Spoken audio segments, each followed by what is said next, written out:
Sir कुठून आलात? मी अकोला विदर्भामधनं आलेलो आहे. अच्छा.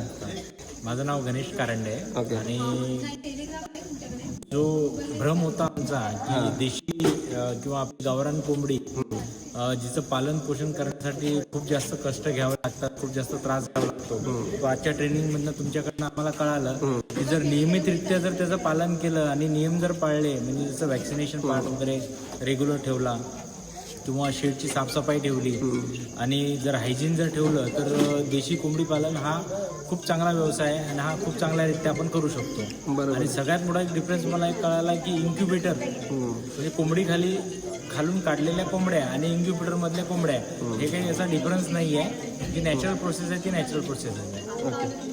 तर फायदा होईल तुम्हाला भविष्यामध्ये? डेफिनेटली सर, डेफिनेटली फायदा होईल.